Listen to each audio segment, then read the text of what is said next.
नमस्कार सभी को। जैसा कि कल मैंने आपको पूरा एक्सप्लेन किया था T ratios of some angle जैसे कि 0 डिग्री, 30 डिग्री, 45 डिग्री, 60 डिग्री और 90 डिग्री के लिए मैंने पूरे डिटेल में एक्सप्लेन किया था। अगर आपने उस वीडियो को नहीं देखा है, तो पहले उस वीडियो को जाके देखिए। आज हम क्या करेंगे, उन पर बेस्ड क्वेश्चंस को करेंगे। देखिए पहले क्वेश्चंस की ओर बढ़ते हैं। आपके पास क्या दिया हुआ है कि sin a + b की वैल्यू 1 है और sin a - b की वैल्यू 1/2 दिया हुआ है। और ये कंडीशन दिया हुआ है जिसमें a + b 90 डिग्री के बराबर है या तो a + b जो है ग्रेटर दैन इक्वल टू 0 है। तो और क्या दिया हुआ है, a ग्रेटर दैन b है तो आपको a एंड b निकालना है। देखिए ये कंडीशन इसलिए दी हुई है क्योंकि ये सैटिस्फाई कर रहा है, तभी आप a और b की वैल्यू निकाल पा रहे हैं।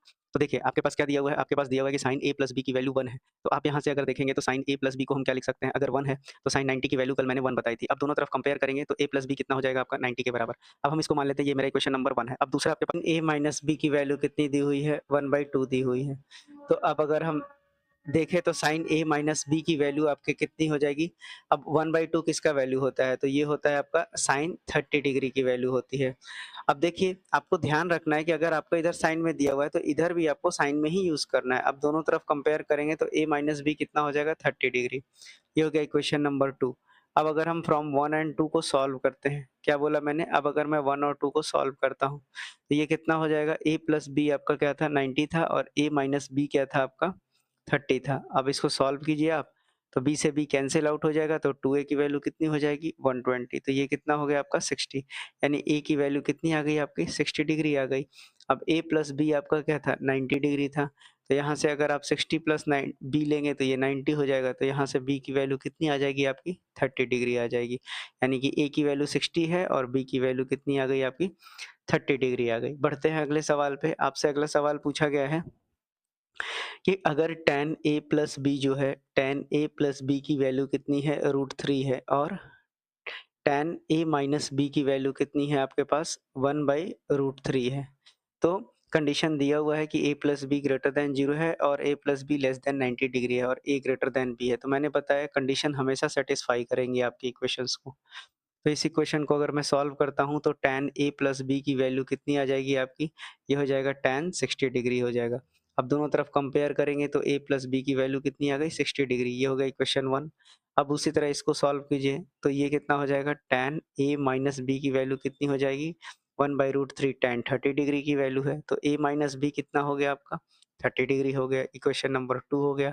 अब आप इन दोनों को ऐड करेंगे तो ऐड करने से आपका क्या हो जाएगा, a + b plus a minus B की वैल्यू कितनी हो जाएगी 60 प्लस 30। तो b से b क्या हो गया आपका कैंसिल आउट हो गया, तो 2a की वैल्यू क्या आ गई 90 डिग्री आ गई, तो a कितना आ गया आपका 45। तो a की वैल्यू कितनी आ गई आपकी 45 डिग्री आ गई।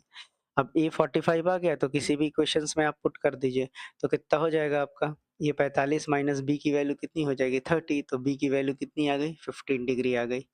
आई होप आपको बहुत अच्छे से समझ में आ रहा होगा। बढ़ते हैं अगले सवाल पे। अगला सवाल आपसे बहुत ही अच्छा सवाल पूछा गया है आपके एग्जाम में।